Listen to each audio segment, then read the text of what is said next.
नमस्कार दोस्तों, हमारे चैनल में आपका तहे दिल से स्वागत है।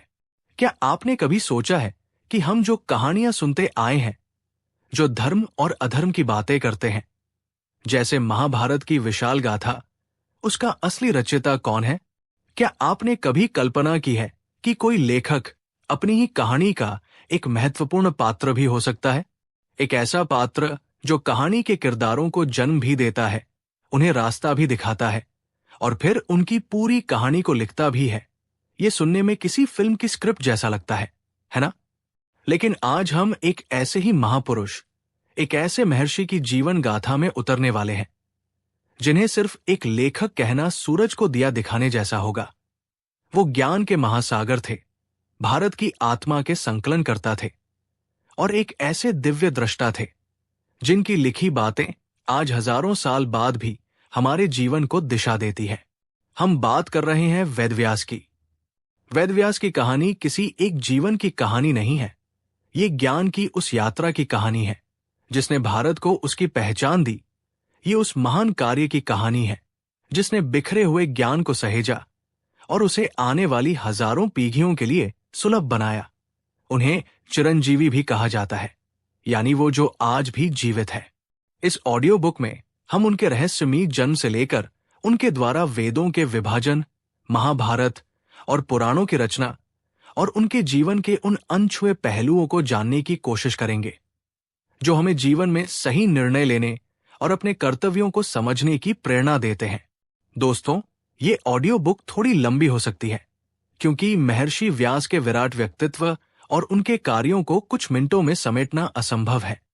इसलिए मैं आपसे अनुरोध करूंगा कि आप इस वीडियो को सेव करके रख लें। कैसे एक व्यक्ति ने अपनी कलम से एक पूरे युग का इतिहास लिख दिया। तो चलिए इस रोमांचक सफर की शुरुआत करते हैं। अध्याय नंबर 1। एक रहस्यमयी जन्म, नदी के द्वीप पर जन्मा एक युग।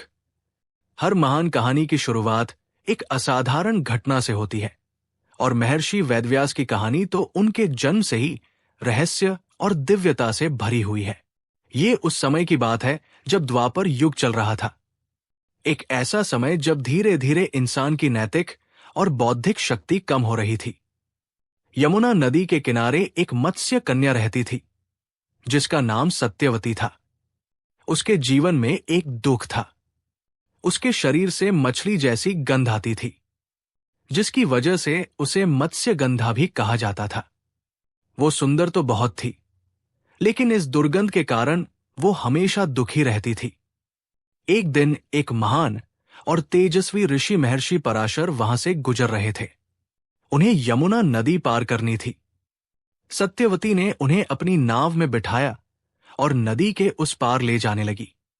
महर्षि पराशर सत्यवती के सौंदर्य, उसकी सेवा भावना और उसके सरल स्वभाव पर मोहित हो गए।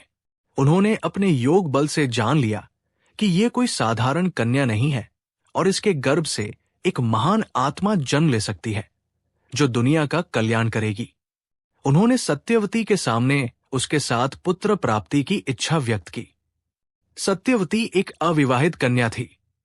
ये सुनकर वो डर गई और लज्जा से भर गई।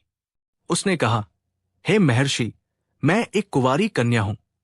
आप एक महान ऋषि हैं और मैं एक साधारण मल्लाह की बेटी। ये कैसे संभव है? अगर मैं विवाह से पहले मां बन गई तो समाज में मेरे माता पिता की क्या इज्जत रह जाएगी? महर्षि पराशर ने उसकी चिंता को समझा। उन्होंने उसे आश्वासन दिया कि वो उसकी मर्यादा पर कोई आंच नहीं आने देंगे। लेकिन सत्यवती सिर्फ सुंदर ही नहीं, बल्कि बहुत बुद्धिमान भी थी। महर्षि पराशर ने अपने योग बल से चारों ओर इतना घना कोहरा किया कि दिन में ही रात जैसा अंधेरा छा गया और किसी को कुछ भी दिखाई नहीं दे रहा था। फिर सत्यवती ने अपनी दूसरी और सबसे बड़ी चिंता व्यक्त की। हे मुनिवर, मेरे शरीर से आने वाली इस मछली की दुर्गंध का क्या होगा? इसकी वजह से मेरा जीवन अभिशप्त है। महर्षि ने उसे वरदान दिया कि आज से तुम्हारे शरीर से मछली की दुर्गंध नहीं, बल्कि एक दिव्य सुगंध आएगी जो मीलों दूर तक महसूस की जाएगी। उसी कोहरे से ढके द्वीप पर उन दोनों के संयोग से एक बालक का जन्म हुआ। वो बालक जन्म लेते ही एक वयस्क युवा बन गया। उसका रंग सांवला था, इसलिए उसका नाम कृष्ण रखा गया। और क्योंकि उसका जन्म यमुना नदी के एक द्वीप पर हुआ था, इसलिए उसका पूरा नाम पड़ा कृष्णद्वैपायन। यही बालक आगे चलकर अपने महान कार्यों के कारण वेद व्यास के नाम से प्रसिद्ध हुआ। जन्म लेते ही उस बालक ने अपनी मां को प्रणाम किया और कहा कि वो तपस्या करने के लिए वन में जाना चाहता है। ये सुनकर सत्यवती का दिल भर आया। अभी तो उसका पुत्र जन्मा ही था और अभी ही वो उससे दूर जा रहा था। उसने अपने पुत्र से ऐसा क्या कहा, और जन्म लेते ही उस तेजस्वी बालक ने अपनी मां को ऐसा क्या वचन दिया जिसने हस्तिनापुर के भविष्य की पूरी कहानी लिख दी। ये जानने के लिए हमें चलना होगा अगले अध्याय में। अध्याय नंबर 2, पहला संकल्प, पहली विदाई। एक मां और बेटे का अद्भुत वचन। यमुना के उस शांत द्वीप पर एक अद्भुत दृश्य था। एक मां जो अभी अभी मां बनी थी और उसके सामने उसका पुत्र जो जन्म लेते ही एक तेजस्वी युवा का रूप ले चुका था। उस युवा कृष्णद्वैपायन ने अपनी मां सत्यवती को प्रणाम किया और उनसे वन में जाकर तपस्या करने की आज्ञा मांगी। ये सुनकर किसी भी मां का दिल टूट जाता। सत्यवती की आंखों में आंसू आ गए। उसने कहा, पुत्र, मैंने अभी तो तुम्हें पाया है, तुम अभी से मुझे छोड़कर क्यों जाना चाहते हो? मैं तुम्हारे बिना कैसे रहूंगी? कृष्णद्वैपायन, जिनके चेहरे पर एक ऋषि का तेज था, ने अपनी मां को बहुत प्रेम से समझाया। उन्होंने कहा, हे मां, मेरा जन्म किसी साधारण उद्देश्य के लिए नहीं हुआ है। मुझे ज्ञान और तप की शक्ति अर्जित करनी है ताकि मैं आने वाले समय में मानवता का कल्याण कर सकूं। इसके लिए मेरा वन में जाना आवश्यक है। सत्यवती अपने पुत्र के चेहरे पर दृढ़ संकल्प और दिव्यता को देख सकती थी। वो जानती थी कि वो उसे रोक नहीं सकती, लेकिन एक मां का दिल तो आखिर मां का दिल होता है। उसने अपने आंसू पोंछते हुए कहा, पुत्र, मैं तुम्हें नहीं रोकूंगी, तुम अपने महान उद्देश्य के लिए जाओ, लेकिन मुझे एक वचन दो। कृष्णद्वैपायन ने पूछा, कहिए मां, आपको क्या वचन चाहिए? तब सत्यवती ने जो कहा वो उनके दूरदर्शी मातृत्व का प्रमाण था। तुम चाहे कहीं भी हो, किसी भी हाल में हो, जब भी मैं तुम्हें प्रेम या संकट में याद करूंगी, तुम तुरंत मेरे सामने प्रकट हो जाओगे। ये एक अद्भुत वचन था जो एक मां अपने पुत्र से मांग रही थी। वो उसे अपने से दूर तो जाने दे रही थी, लेकिन अपने दिल की एक धागे से उसे हमेशा के लिए बांध भी रही थी। कृष्णद्वैपायन ने मुस्कुराकर अपनी मां को वचन दिया, तथास्तु मां, आप जब भी, जिस भी क्षण, किसी भी संकट में मुझे स्मरण करेंगी, मैं उसी क्षण आपके समक्ष उपस्थित हो जाऊंगा। ये वचन देकर उस महान आत्मा ने अपनी मां के पैर छुए और तपस्या करने के लिए हिमालय की ओर चले गए। सत्यवती उन्हें तब तक देखती रही जब तक वो उनकी आंखों से ओझल नहीं हो गए। ये एक मां और बेटे के बीच सिर्फ एक विदाई नहीं थी, ये एक ऐसा संकल्प था जो भविष्य में एक महान साम्राज्य की नियति को तय करने वाला था। ये वचन आगे चलकर महाभारत की कहानी का एक महत्वपूर्ण आधार बना। अगर व्यास जी ने ये वचन न दिया होता तो शायद कुरुवंश की कहानी वही समाप्त हो जाती। अब कृष्णद्वैपायन यानी युवा व्यास घने जंगलों और पर्वतों में तपस्या करने लगे। उन्होंने कठोर साधना की, योग की गहराइयों में उतरे और ज्ञान के उस भंडार को आत्मसात किया जो ब्रह्मांड में व्याप्त था। वो सिर्फ ज्ञान प्राप्त नहीं कर रहे थे, बल्कि वो शक्ति को अर्जित कर रहे थे जिससे वो भविष्य में वेदों का विभाजन कर सकें और महाभारत जैसे महाकाव्य की रचना कर सकें। उनकी तपस्या कोई स्वार्थ के लिए नहीं थी। वो देख सकते थे कि आने वाले समय में मनुष्य की आयु, बुद्धि और धारण करने की क्षमता कम हो जाएगी। वो एक ऐसे विशाल ज्ञान के भंडार को संरक्षित करना चाहते थे जो आम इंसान की पहुंच से बाहर होता जा रहा था। उनकी तपस्या मानवता के लिए थी, धर्म की रक्षा के लिए थी। कई साल बीत गए। कृष्णद्वैपायन अब एक महान महर्षि बन चुके थे। उनके तप का तेज चारों दिशाओं में फैल रहा था और दूसरी तरफ उनकी मां सत्यवती का जीवन भी पूरी तरह से बदल चुका था। वो अब एक साधारण मल्लाह की बेटी नहीं थी। हस्तिनापुर के महाराज शांतनु उनसे विवाह करके उन्हें अपनी रानी बना चुके थे। उनके 2 पुत्र हुए चित्रांगद और विचित्रवीर्य, लेकिन भाग्य को कुछ और ही मंजूर था। महाराज शांतनु की मृत्यु हो गई। उनके बड़े बेटे चित्रांगद भी एक युद्ध में मारे गए।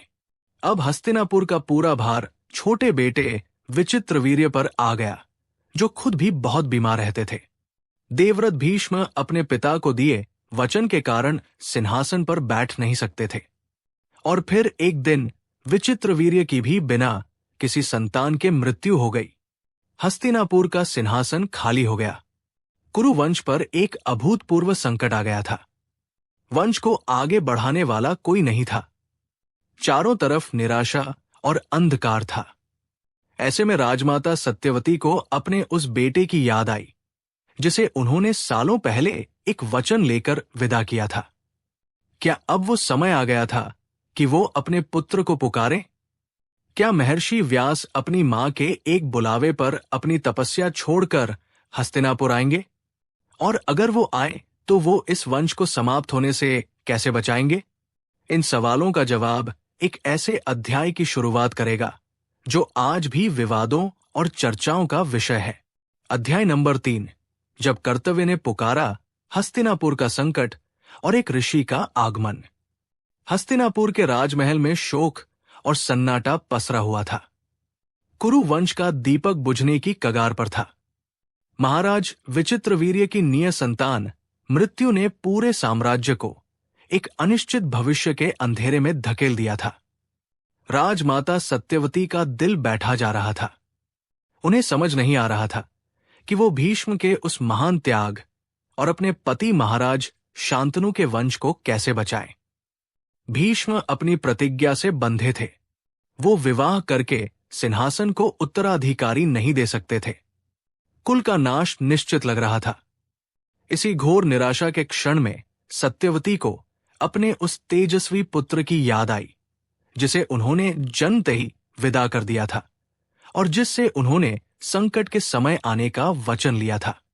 उन्होंने अपनी आंखें बंद की और पूरी श्रद्धा से अपने पुत्र महर्षि कृष्णद्वैपायन व्यास का स्मरण किया। जैसे ही सत्यवती ने उन्हें याद किया, ठीक उसी क्षण महर्षि व्यास उनके सामने प्रकट हो गए। उन्हें देखकर सत्यवती की आंखों में आंसू आ गए। व्यास का रूप एक कठोर तपस्वी का था। लंबी जटाएं, शरीर पर भस्म और आंखों में एक असाधारण तेज। वो किसी राजमहल के ऐश्वर्य से कोसों दूर प्रकृति के पुत्र लग रहे थे। सत्यवती ने उन्हें प्रणाम किया और रोते हुए उन्हें हस्तिनापुर पर आए संकट के बारे में बताया।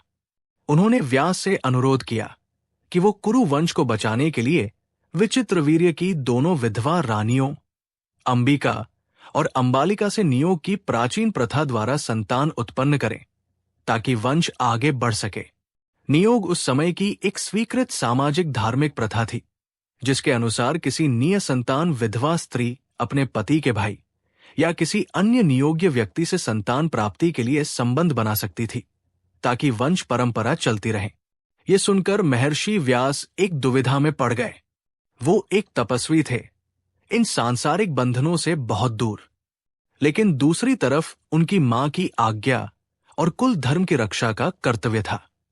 उन्होंने अपनी मां से कहा, हे मां, आपने मुझे एक बहुत ही कठिन कार्य सौंपा है, लेकिन आपकी आज्ञा मेरे लिए सर्वोपरि है। मैं कुल की रक्षा के लिए यह कार्य अवश्य करूंगा, पर मेरी एक शर्त है। मेरे कठोर तप के कारण मेरा रूप बहुत भयंकर हो गया है। रानियों को मेरे इस रूप को सहन करने के लिए तैयार रहना होगा। आप उन्हें 1 वर्ष का समय दें, ताकि वो व्रत और नियमों का पालन करके खुद को इस कार्य के लिए मानसिक और शारीरिक रूप से तैयार कर सकें। लेकिन सत्यवती के पास धैर्य नहीं था। उन्हें डर था कि 1 वर्ष में राज्य का क्या होगा। उन्होंने व्यास से तुरंत ये कार्य करने का आग्रह किया। व्यास ने अपनी मां की अधीरता को समझा और वो तैयार हो गए। उन्होंने सत्यवती से कहा कि वो रानी अंबिका को उनके कक्ष में भेजें। व्यास के भयंकर तपस्वी रूप को देखकर रानी अंबिका इतनी डर गई कि उन्होंने अपनी आंखें बंद कर ली। इस कारण जो पुत्र जन्मा वो जन्म से ही अंधा था। यही पुत्र धृतराष्ट्र कहलाया। ये जानकर सत्यवती बहुत दुखी हुई।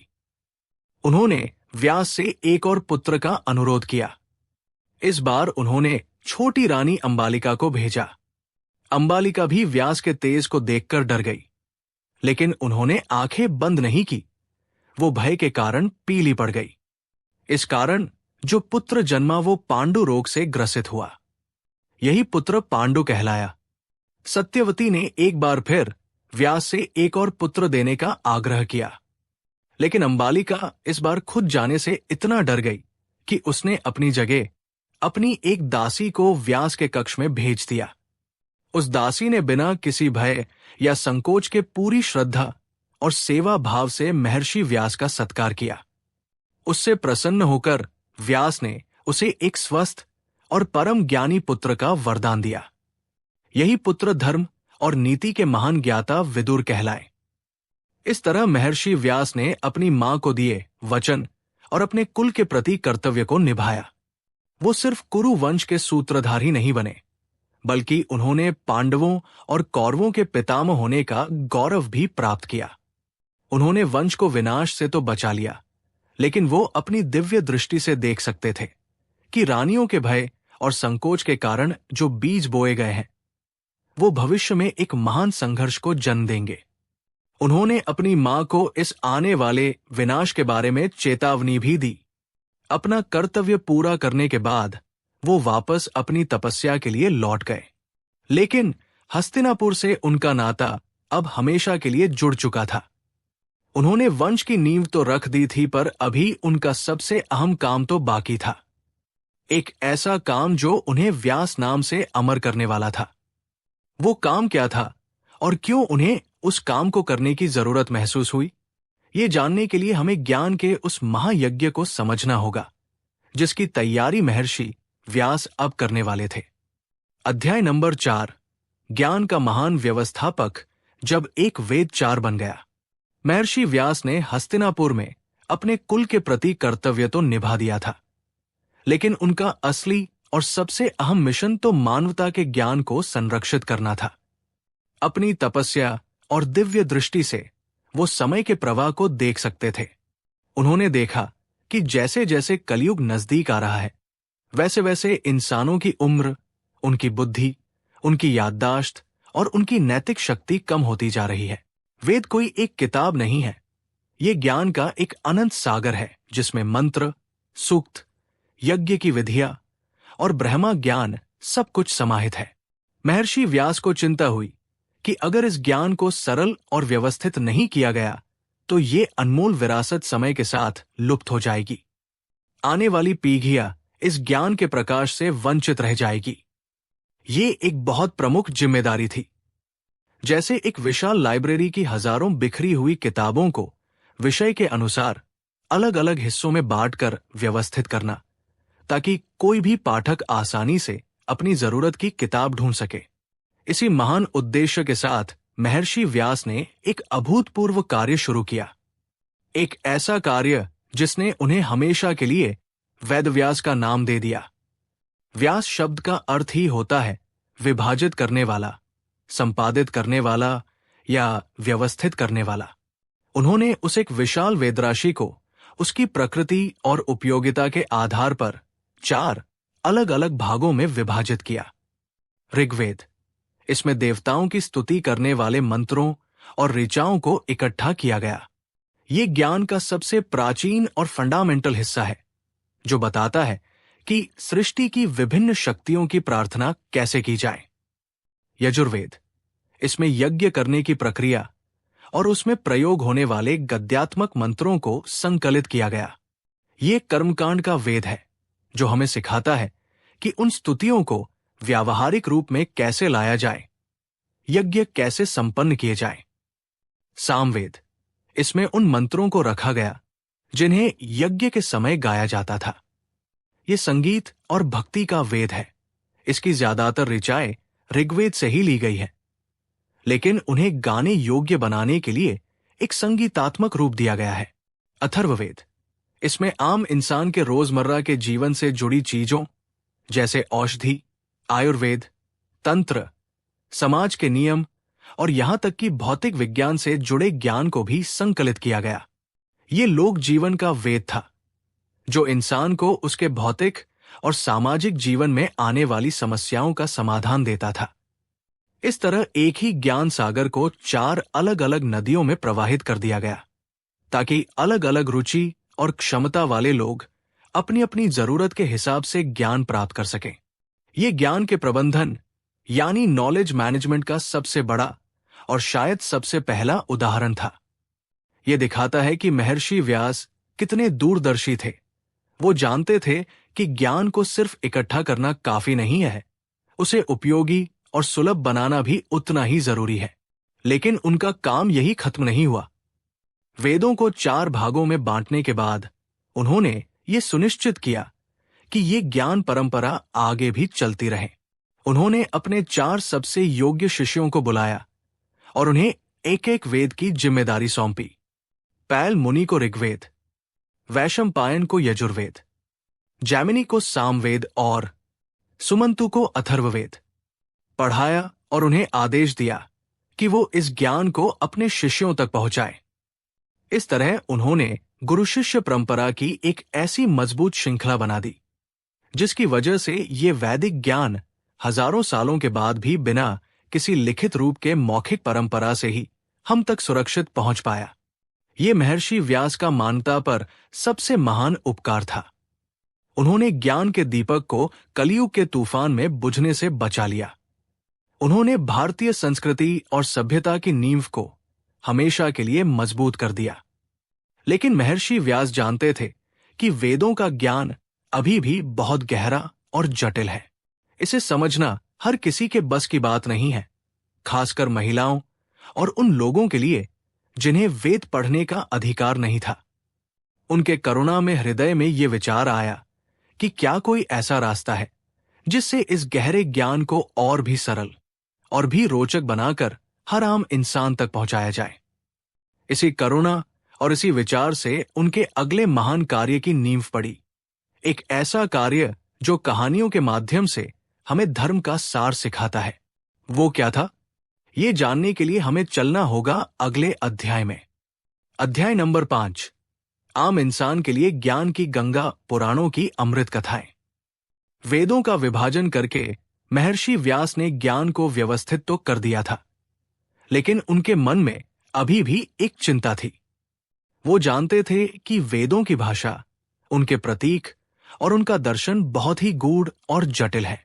उसे समझने के लिए एक खास तरह की शिक्षा और साधना की जरूरत होती है। वो देख रहे थे कि समाज का एक बहुत विशाल वर्ग, जिसमें महिलाएं और साधारण श्रमिक शामिल थे, इस वैदिक ज्ञान से सीधे तौर पर वंचित रह जाते थे। व्यास का हृदय करुणा से भरा था। वो मानते थे कि ईश्वर का ज्ञान, धर्म का प्रकाश हर किसी तक पहुंचना चाहिए, चाहे वो पढ़ा लिखा हो या अनपढ़, पुरुष हो या स्त्री, ब्राह्मण हो या शूद्र।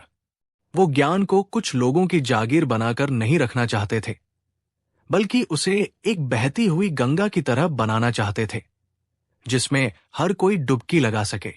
इसी महान और करुणामय विचार से उनके अगले विराट साहित्यिक यज्ञ का जन्म हुआ, और वो था पुराणों की रचना।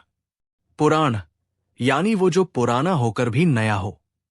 महर्षि व्यास ने वेदों के उन्हीं गहरे सत्यों, उन्हीं दार्शनिक सिद्धांतों को लिया और उन्हें रोचक कहानियों, आकर्षक आख्यानों और देवी देवताओं की लीलाओं के माध्यम से प्रस्तुत किया। ये एक जीनियस का काम था। वो जानते थे कि इंसान सिद्धांतों से ज्यादा कहानियों को याद रखता है। पुराणों का उद्देश्य यही था, कहानियों के माध्यम से आम इंसान को धर्म, कर्म, भक्ति, नैतिकता और जीवन के मूल्यों की शिक्षा देना। उन्होंने कुल 18 मुख्य पुराणों की रचना की। इन पुराणों को भी उन्होंने 3 श्रेणियों में बांटा: सात्विक पुराण, विष्णु पुराण, नारद पुराण, भागवत पुराण, गरुड़ पुराण, पद्म पुराण, वराह पुराण, जो विष्णु की महिमा का गान करते हैं। राजसिक पुराण, ब्रह्मांड पुराण, ब्रह्मा वैवर्त पुराण, मार्कंडे पुराण, भविष्य पुराण, वामन पुराण और ब्रह्मा पुराण, जो सृष्टि की रचना, कर्मकांड और भगवान ब्रह्मा से जुड़े विषयों पर केंद्रित है। तामसिक पुराण, मत्स्य पुराण, कूर्म पुराण, लिंग पुराण, शिव पुराण, स्कंद पुराण और अग्नि पुराण, जो भगवान शिव की महिमा, शक्ति, वैराग्य और तंत्र से जुड़े विषयों पर केंद्रित है। यहां तामसिक का अर्थ नकारात्मक नहीं, बल्कि शक्ति और सहार से जुड़े पहलुओं से है। इन पुराणों में क्या है? इनमें सृष्टि की उत्पत्ति कैसे हुई, उसका विनाश कैसे होता है, विभिन्न देवताओं की वंशावली, अलग अलग मनवंतरों का इतिहास और सूर्य तथा चंद्रवंशी राजाओं की कहानियां भी हैं। इनमें भूगोल है, खगोल विज्ञान है, ज्योतिष है, आयुर्वेद है और समाज में रहने के लिए नैतिक नियम भी है। श्रीमद् भागवत पुराण में भगवान कृष्ण की मनमोहक लीलाओं के माध्यम से भक्ति के सर्वोच्च रूप को समझाया गया है। शिव पुराण में भगवान शिव के वैरागी और गृहस्थ दोनों रूपों का अद्भुत वर्णन है। गरुड़ पुराण में मृत्यु के बाद आत्मा की यात्रा और कर्मों के फल के बारे में बताया गया है। अग्नि पुराण को एक तरह का हिंदू विश्वकोश कहा जा सकता है, जिसमें हर विषय की जानकारी है। पुराणों की रचना करके महर्षि व्यास ने भारतीय समाज पर एक बहुत प्रमुख उपकार किया। उन्होंने धर्म को मंदिरों और यज्ञशालाओं से निकालकर आम आदमी के घर तक पहुंचा दिया। आज भी हमारे घरों में जो कथाएं होती हैं, जो व्रत रखे जाते हैं, जो तीज त्योहार मनाए जाते हैं, उनमें से ज्यादातर की जड़ें इन्हीं पुराणों में हैं। उन्होंने एक ऐसा माध्यम बनाया जिससे पीढ़ी दर पीढ़ी हमारी संस्कृति, हमारी परंपराएं और हमारे नैतिक मूल्य जीवित रहें। उन्होंने ये सुनिश्चित किया कि कोई भारतीय अपने धर्म की मूल बातों से अनभिज्ञ न रहे। कमेंट्स में हमें जरूर बताइएगा कि आपने इनमें से किस पुराण की कथा सुनी है या पढ़ी है और उसकी कौन सी बात आपको सबसे ज्यादा पसंद आई। वेदों का विभाजन और पुराणों की रचना के बाद भी महर्षि व्यास को लगा कि उनका काम अभी भी अधूरा है। उनके मन में एक बेचैनी थी। वो देख रहे थे कि उनके अपने कुल कुरुवंश में अधर्म और अन्याय बढ़ रहा है। वो अपनी दिव्य दृष्टि से भविष्य में होने वाले एक भयानक महाविनाश को देख पा रहे थे। उन्हें लगा कि सिर्फ सिद्धांत और पुरानी कहानियां बताने से काम नहीं चलेगा। उन्हें अपने समय की सच्चाई को, अपने समय के इतिहास को लिखना होगा। उन्हें एक ऐसा महाकाव्य रचना होगा जो सिर्फ एक कहानी न हो, बल्कि धर्म, अधर्म, न्याय, अन्याय, कर्तव्य और भावनाओं का एक जीता जागता दस्तावेज हो। और इसी बेचैनी और इसी संकल्प से उस महाकाव्य का जन्म होने वाला था, जिसे दुनिया महाभारत के नाम से जानती है। लेकिन इस महाकाव्य को लिखने का विचार उनके मन में कैसे आया और इसे लिखने में उन्हें किस दिव्य सहायक की जरूरत पड़ी, ये एक और रोचक कहानी है जिसे हम अगले अध्याय में जानेंगे। अध्याय नंबर 6, जब इतिहास महाकाव्य बना, महाभारत की रचना का संकल्प। वेदों का विभाजन हो चुका था। पुराणों की अमृत कथाएं जनवरी से जनवरी तक पहुंचने का मार्ग प्रशस्त कर चुकी थी। महर्षि व्यास सरस्वती नदी के किनारे अपने शांत आश्रम में रहते थे, लेकिन उनका मन अशांत था। वो देख रहे थे कि उनके ही वंशज कौरव लोभ और अहंकार की आग में जल रहे हैं। वो अपनी दिव्य दृष्टि से हस्तिनापुर के सिंहासन के लिए होने वाले एक भयानक संघर्ष और उसके विनाशकारी परिणाम को साफ साफ देख सकते थे। उन्हें उस महायुद्ध की आहट सुनाई दे रही थी, जिसमें भाई भाई का दुश्मन बन जाएगा, जिसमें लाखों निर्दोष लोग मारे जाएंगे और जिसमें धर्म और अधर्म के बीच एक ऐसी भयंकर लड़ाई होगी जैसी पहले कभी नहीं हुई। ये ज्ञान का बोझ बहुत भारी था। वो इस भविष्य की पीड़ा को अपने अंदर महसूस कर सकते थे। उन्हें लगा कि अगर उन्होंने इस कहानी को, इस इतिहास को नहीं लिखा, तो आने वाली पीढ़ियां इस महाविनाश से कोई सबक नहीं सीख पाएंगी। वो चाहते थे कि लोग जाने कि कैसे छोटे छोटे स्वार्थ, अहंकार और अन्याय एक पूरे कुल का, एक पूरी सभ्यता का नाश कर सकते हैं। वो सिर्फ एक कहानी नहीं लिखना चाहते थे, बल्कि वो एक ऐसा पंचम वेद रचना चाहते थे जो हर इंसान को, चाहे वो किसी भी वर्ण या आश्रम का हो, धर्म के हर पहलू को समझा सके।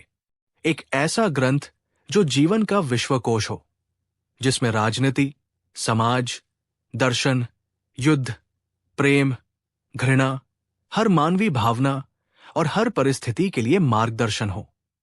इसी महान संकल्प के साथ उन्होंने अपने मन में उस पूरे महाकाव्य की रचना कर ली। उन्होंने कौरवों और पांडवों की पूरी कहानी, उनके जन्म से लेकर उनके अंतिम समय तक, भीष्म, द्रोण, कर्ण, कृष्ण जैसे महान चरित्रों के उत्थान और पतन और उस महायुद्ध की हर प्रकार की घटना को अपने मानस पटल पर अंकित कर लिया। ये एक इतना विशाल, इतना जटिल और इतना गहरा महाकाव्य था कि इसकी तुलना किसी और ग्रंथ से नहीं की जा सकती। इसमें 1 लाख से भी अधिक श्लोक है। कहा जाता है, यन्न भारते तन्न भारते, यानी जो महाभारत में नहीं है वो भारत यानी इस दुनिया में भी नहीं है। ये ग्रंथ सिर्फ एक युद्ध की कहानी नहीं है, ये मानव जीवन का दर्पण है। लेकिन अब महर्षि व्यास के सामने एक बहुत अहम व्यावहारिक समस्या आ खड़ी हुई। उन्होंने पूरा महाकाव्य अपने मन में तो रच लिया था, लेकिन इसे लिखेगा कौन? ये कोई साधारण काम नहीं था। इसके लिए एक ऐसे लेखक, एक ऐसे लिपिकार की जरूरत थी जिसकी गति और बुद्धि दोनों ही असाधारण हो, जो महर्षि के विचारों की गति के साथ तालमेल बिठा सके। महर्षि जिस गति से श्लोकों को बोलते, उसी गति से उन्हें लिखना, और सिर्फ लिखना ही नहीं बल्कि उनके अर्थ को समझना भी था। महर्षि ने बहुत सोचा, लेकिन उन्हें पृथ्वी पर ऐसा कोई भी व्यक्ति नहीं मिला जो इस काम को कर सके। चिंतित होकर वो सृष्टि के रचयिता भगवान ब्रह्मा के पास गए। उन्होंने ब्रह्मा जी को अपनी समस्या बताई। ब्रह्मा जी ने महर्षि व्यास के इस महान कार्य की सराहना की और कहा, हे महर्षि, आपने मानवता के कल्याण के लिए एक अद्भुत महाकाव्य की रचना की है। आपके इस महान कार्य को लिखने के लिए आपको एक महान लेखक की ही सहायता लेनी चाहिए। आप बुद्धि और विवेक के देवता भगवान श्री गणेश का आवाहन कीजिए, वो ही आपके इस कार्य को पूरा कर सकते हैं। ब्रह्मा जी की सलाह सुनकर महर्षि व्यास को बहुत प्रसन्नता हुई। उन्होंने मन ही मन विघ्नहर्ता, बुद्धि के देवता श्री गणेश का ध्यान किया और उनसे इस महाकाव्य को लिखने की प्रार्थना की। भगवान गणेश प्रकट हुए और उन्होंने व्यास जी का अनुरोध स्वीकार कर लिया, लेकिन एक शर्त के साथ, जिसने लेखन की प्रक्रिया को चुनौतीपूर्ण और रोचक बना देती है। और उस शर्त के जवाब में महर्षि व्यास ने भी अपनी एक शर्त रखी, जो उनकी असाधारण बुद्धिमत्ता का प्रमाण है। वो शर्तें क्या थी और कैसे उन शर्तों ने महाभारत के लेखन को एक साधारण श्रुतलेखन से कहीं अधिक बना दिया? ये अद्भुत जुगलबंदी है जिसके लिए हमें अगले अध्याय में चलना होगा। अध्याय नंबर 7, लेखक और लिपिकार की अद्भुत जुगलबंदी जब गणेश जी ने महाभारत लिखी। जब महर्षि व्यास के अनुरोध पर भगवान गणेश महाभारत लिखने के लिए तैयार हो गए, तो उन्होंने एक बहुत ही दिलचस्प और कठिन शर्त रखी। भगवान गणेश ने कहा, ए महर्षि, मैं आपका ये महाकाव्य लिखने के लिए तैयार हूं, लेकिन मेरी एक शर्त है। जब मैं लिखना शुरू करूंगा तो मेरी लेखनी एक क्षण के लिए भी नहीं रुकनी चाहिए। अगर आपको बोलते बोलते रुकना पड़ा और मेरी लेखनी रुक गई तो मैं उसी क्षण लिखना बंद कर दूंगा और चला जाऊंगा। ये एक बहुत विशाल चुनौती थी। 1 लाख श्लोकों वाले महाकाव्य को बिना रुके एक ही प्रवाह में बोलना लगभग असंभव था। कोई भी साधारण व्यक्ति तो ये सुनकर ही घबरा जाता, लेकिन महर्षि व्यास कोई साधारण व्यक्ति नहीं थे। वो साक्षात ज्ञान के अवतार थे। महर्षि व्यास ने भगवान गणेश की इस शर्त को स्वीकार कर लिया, लेकिन उन्होंने भी अपनी एक जवाबी शर्त रखी। उन्होंने कहा, हे गणेश, मैं आपकी शर्त स्वीकार करता हूं, लेकिन मेरी भी एक शर्त है। आप जो कुछ भी लिखेंगे उसे बिना समझे नहीं लिखेंगे। हर श्लोक का अर्थ पूरी तरह से समझकर ही आगे बढ़ना होगा। भगवान गणेश, जो स्वयं बुद्धि के देवता थे, इस शर्त को सुनकर मुस्कुराए और उन्होंने इसे सहर्ष स्वीकार कर लिया। इस तरह लेखक और लिपिकार के बीच एक अद्भुत समझौता हुआ। यह समझौता सिर्फ एक शर्त नहीं थी, बल्कि ये ज्ञान के आदान प्रदान के सबसे अहम सिद्धांत को स्थापित कर रहा था। ये बता रहा था कि सच्चा ज्ञान सिर्फ बोलना या लिखना नहीं, बल्कि उसे गहराई से समझना और आत्मसात करना है। और फिर वो ऐतिहासिक क्षण आया। महर्षि व्यास ने आंखें बंद की और अपने मानस में रचे हुए उस महासागर जैसे महाकाव्य को बोलना शुरू किया, और भगवान गणेश ने अपनी दिव्य लेखनी से उसे तालपत्रों पर अंकित करना शुरू कर दिया। महर्षि व्यास एक अविरल धारा की तरह श्लोक बोलते जाते और भगवान गणेश उतनी ही तेजी से उन्हें लिखते जाते। लेकिन महर्षि व्यास की शर्त अब उनके काम आ रही थी। जब भी उन्हें थोड़ा आराम करने या अगले श्लोकों के बारे में सोचने के लिए समय की जरूरत होती, तो वो बीच बीच में एक बहुत ही जटिल और गूढ़ अर्थ वाला श्लोक बोल देते। इन श्लोकों को व्यासकूट कहा जाता है। इन जटिल श्लोकों को समझने और उनका अर्थ निकालने में भगवान गणेश को थोड़ा समय लगता था, और जब तक वो उसका अर्थ समझकर उसे लिखते, तब तक महर्षि व्यास को आराम करने और अपने मन में हजारों नए श्लोकों को व्यवस्थित करने का पर्याप्त समय मिल जाता था। इस तरह व्यास जी की वाक्पटुता और गणेश जी की लेखन क्षमता और बुद्धि के बीच एक अद्भुत सामंजस्य बना रहा। कहा जाता है कि ये लेखन कार्य 3 वर्षों तक चला। इन 3 वर्षों में महर्षि व्यास ने मानवता को वो अनमोल निधि प्रदान की जिसे हम आज महाभारत के नाम से जानते हैं। ये ग्रंथ सिर्फ कौरवों और पांडवों की कहानी नहीं है। ये धर्म, अर्थ, काम और मोक्ष इन चारों पुरुषार्थों का एक विश्वकोश है। इसमें भगवद गीता जैसा दिव्य ज्ञान है जो भगवान कृष्ण ने सीधे अर्जुन को दिया। इसमें भीष्म पितामह का शांति पर्व में दिया गया राजधर्म और मोक्ष धर्म का उपदेश भी है। महाभारत की रचना ये भी सिखाती है कि किसी भी महान कार्य के लिए सहयोग और समझ कितनी जरूरी है। व्यास और गणेश की ये जुगलबंदी एक आदर्श टीम वर्क का उदाहरण है। व्यास जी अगर गणेश जी की शर्त से घबरा जाते या गणेश जी व्यास जी की शर्त को अपने अहंकार पर ले लेते, तो ये महान ग्रंथ कभी लिखा ही नहीं जाता। दोनों ने एक दूसरे की क्षमताओं का सम्मान किया और एक दूसरे को सहयोग दिया। यह हमें सिखाता है कि जीवन में जब हम कोई अहम लक्ष्य लेकर चलते हैं, तो हमें भी ऐसे सहयोगी खोजने चाहिए और खुद भी एक अच्छा सहयोगी बनना चाहिए जो सिर्फ सुने नहीं बल्कि समझे भी। महाभारत की रचना पूरी हो चुकी थी। मानवता के इतिहास का सबसे बड़ा महाकाव्य अब साकार रूप ले चुका था। महर्षि व्यास ने अपना संकल्प पूरा कर लिया था, लेकिन कहानी यही खत्म नहीं होती। महर्षि व्यास सिर्फ इस महाकाव्य के लेखक नहीं थे, वो इसके एक प्रमुख पात्र भी थे। वो एक पितामह थे, एक मार्गदर्शक थे, एक भविष्यवक्ता थे। उन्होंने सिर्फ कहानी लिखी नहीं बल्कि उस कहानी को जिया भी।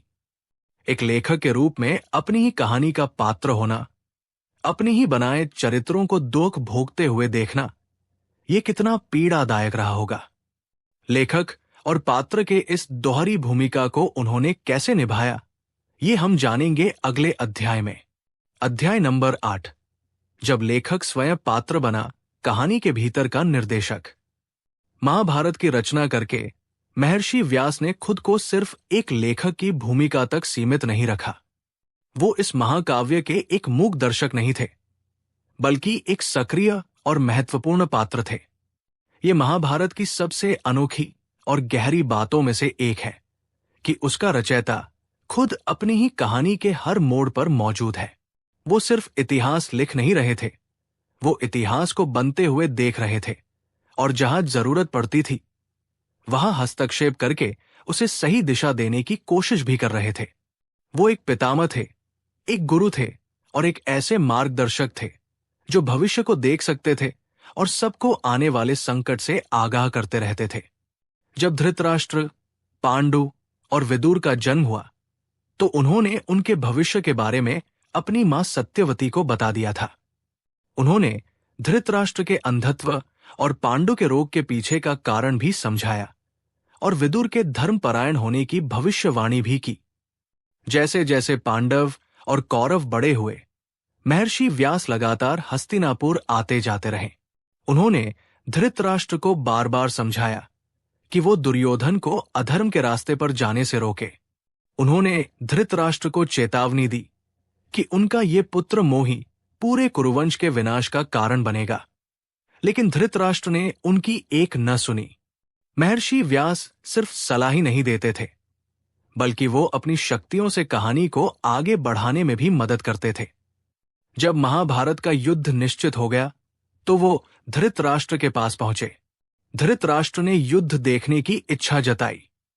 व्यास ने उन्हें दिव्य दृष्टि देने की पेशकश की, लेकिन धृतराष्ट्र ने यह कहते हुए मना कर दिया कि वो अपने ही कुल के विनाश को अपनी आंखों से नहीं देख सकते। तब व्यास जी ने संजय को दिव्य दृष्टि प्रदान की ताकि वो धृतराष्ट्र को युद्ध का आंखों देखा हाल सुना सके। धृतराष्ट्र मान गए और इसी दिव्य दृष्टि के कारण ही हम आज भगवद गीता और महाभारत युद्ध का इतना सजीव वर्णन सुन पाते हैं। ये व्यास जी का ही एक तरह का लाइव टेलीकास्ट का इंतजाम था। पूरे युद्ध के दौरान वो पांडवों के दुख में उनके साथ खड़े रहे। जब अभिमन्यु की अधर्म से हत्या हुई और अर्जुन ने जयद्रथ को मारने की प्रतिज्ञा ली तो पांडवों के शिविर में निराशा छा गई थी। तब व्यास जी ने वहां पहुंचकर युधिष्ठिर को भगवान शिव के पाशुपतास्त्र का ज्ञान दिया और उनका हौसला बढ़ाया। वो जानते थे कि धर्म पांडवों के पक्ष में है, लेकिन वो ये भी जानते थे कि युद्ध का परिणाम कितना भयानक होगा। युद्ध समाप्त होने के बाद जब अश्वत्थामा ने रात में सोए हुए पांडवों के पुत्रों की हत्या कर दी और उत्तरा के गर्भ में पल रहे अंतिम वंशज परीक्षित पर ब्रह्मास्त्र चला दिया, तब भी व्यास जी ने ही भगवान कृष्ण के साथ मिलकर उस बालक की रक्षा की और अश्वत्थामा को उसके कुकर्मों की सजा दी। महर्षि व्यास सिर्फ ज्ञान की बातें नहीं करते थे, वो अपने कर्मों से उस ज्ञान का प्रदर्शन भी करते थे। लेखक और पात्र के रूप में उनकी दोहरी भूमिका ये सिखाती है कि महानता सिर्फ रचना करने में नहीं, बल्कि रचना के प्रति अपनी जिम्मेदारी निभाने में भी है। उन्होंने अपनी दिव्य शक्ति का उपयोग हमेशा धर्म और कल्याण के लिए किया। अध्याय नंबर 9, जब रचयिता ने पीड़ा सही, गांधारी का श्राप और गंगा के तट पर मिलन। युद्ध खत्म हो चुका था। हस्तिनापुर की गलियों में विधवाओं का विलाप गूंज रहा था। हर तरफ नाश और पीड़ा थी। ऐसे में एक मां का श्राप उनका इंतजार कर रहा था, एक ऐसा श्राप जो उनके द्वारा रचे गए सबसे बड़े नायक को भी भुगतना पड़ा। महाभारत का युद्ध समाप्त हो चुका था। धर्म की जीत तो हुई थी, लेकिन उसकी कीमत बहुत बड़ी थी। हस्तिनापुर एक श्मशान जैसा लग रहा था। कुरुक्षेत्र की भूमि कौरवों के खून से लाल थी। पांडव विजयी होकर भी खुश नहीं थे। उनके मन में अपने ही भाई बंधुओं को मारने का गहरा दुख और अपराध बोध था। इसी माहौल में जब युधिष्ठिर का राज्याभिषेक हो रहा था, तब महर्षि व्यास उन्हें लेकर गांधारी से मिलने गए, जिन्होंने अपने 100 के 100 पुत्रों को इस युद्ध में खो दिया था। गांधारी का दुख और क्रोध अपनी चरम सीमा पर था। जैसे ही उन्होंने पांडवों को देखा, वो उन्हें श्राप देने के लिए उद्यत हुई। लेकिन महर्षि व्यास, जो भविष्य को देख सकते थे, तुरंत वहां प्रकट हो गए। उन्होंने गांधारी को समझाया कि इस युद्ध के लिए पांडव उतने दोषी नहीं हैं, जितना कि उसके अपने पुत्र दुर्योधन का अधर्म और धृतराष्ट्र का पुत्र मोह। उन्होंने गांधारी को शांत करने की बहुत कोशिश की, लेकिन एक मां का दिल जिसने अपने 100 पुत्र खो दिए हों, कोई तर्क सुनने को तैयार नहीं था। गांधारी का सारा क्रोध अब भगवान कृष्ण पर केंद्रित हो गया। उसने कृष्ण की ओर मुड़कर कहा, हे कृष्ण, तुम चाहते तो इस युद्ध को रोक सकते थे। तुम्हारे पास देवशक्ति थी, तुम दोनों पक्षों को समझा सकते थे, लेकिन तुम चुपचाप सब कुछ देखते रहे। तुमने जानबूझकर मेरे कुल का नाश होने दिया। जैसे मेरे कुल का नाश हुआ है, मैं तुम्हें श्राप देती हूं कि आज से 36 वर्ष बाद तुम्हारे यदुवंश का भी ठीक इसी तरह आपस में लड़कर सर्वनाश हो जाएगा। तुम खुद भी एक साधारण शिकारी के हाथों मारे जाओगे और तुम्हारे वंश में कोई पानी देने वाला भी नहीं बचेगा। ये सुनकर सब स्तब्ध रह गए। भगवान कृष्ण ने मुस्कुराते हुए गांधारी का श्राप स्वीकार कर लिया। कृष्ण जानते थे कि गांधारी का श्राप सच होगा। सोचकर देखिए उस लेखक की पीड़ा जो अपनी कहानी के सबसे प्रिय पात्र साक्षात नारायण के अवतार भगवान कृष्ण को एक श्राप के अधीन होते हुए देख रहा है और कुछ नहीं कर सकता। ये ज्ञान का बोझ था जिसने व्यास जी को एक निष्काम कर्मयोगी बना दिया था। लेकिन महर्षि व्यास का हृदय शांत नहीं हुआ। उन्होंने धृतराष्ट्र और गांधारी को, जो अपने पुत्रों के शोक में डूबे हुए थे, सांत्वना देने का एक अद्भुत तरीका निकाला। उन्होंने अपनी योग शक्ति से एक रात के लिए गंगा के तट पर उन सभी मृत योद्धाओं भीष्म, द्रोण, कर्ण और कौरवों समेत को जीवित कर दिया ताकि उनके परिजन उनसे मिल सकें और अपने मन का बोझ हल्का कर सकें। ये घटना दिखाती है कि वो कितने दयालु थे। वो सिर्फ एक कठोर तपस्वी नहीं थे, बल्कि उनके अंदर एक कोमल हृदय भी था जो दूसरों के दुख को समझता था। महर्षि व्यास का जीवन और उनका महाभारत में पात्र के रूप में हस्तक्षेप हमें एक सबक सिखाता है। वो हमें कर्म के सिद्धांत, स्वतंत्र इच्छा के महत्व और ज्ञान के साथ आने वाली जिम्मेदारी के बारे में सिखाते हैं। उन्होंने एक ऐसा दर्पण बनाया जिसमें हम अपना अतीत, वर्तमान और भविष्य तीनों देख सकते हैं। उनका हमारे लिए क्या संदेश है, इन सभी सवालों के जवाब के साथ हम अपनी इस ऑडियो बुक के अंतिम अध्याय पर पहुंचेंगे। अध्याय नंबर 10, एक जीवित विरासत, गुरु पूर्णिमा और व्यास का अमर संदेश। महर्षि वेद व्यास का कार्य महाभारत की रचना या कुरुवंश के मार्गदर्शन के साथ समाप्त नहीं हुआ। उनकी विरासत तो अनंत है और उनका प्रभाव आज भी भारतीय संस्कृति के हर पहलू में जीवित है। उन्हें सिर्फ वेदों का विभाजनकर्ता, पुराणों और महाभारत का रचयिता ही नहीं माना जाता, बल्कि वेदांत दर्शन का सबसे महत्वपूर्ण ग्रंथ ब्रह्मा सूत्र भी उन्हीं की रचना मानी जाती है। उन्होंने ज्ञान के एक ऐसे विशाल वट वृक्ष को लगाया जिसकी शाखाएं आज भी हमें शीतल छाया और मीठे फल दे रही है। भारतीय संस्कृति में उनके योगदान को सम्मान देने के लिए हर वर्ष आषाढ़ मास की पूर्णिमा के दिन को उनके नाम पर गुरु पूर्णिमा के रूप में मनाया जाता है। ये दिन सिर्फ व्यास जी को याद करने के लिए नहीं है, बल्कि उस गुरु शिष्य परंपरा के सम्मान का दिन है जिसकी नींव उन्होंने रखी थी। ये हमें याद दिलाता है कि जीवन में सच्चा ज्ञान, सच्चा मार्गदर्शन कितना आवश्यक है और हमें हमेशा अपने गुरुओं का आदर करना चाहिए।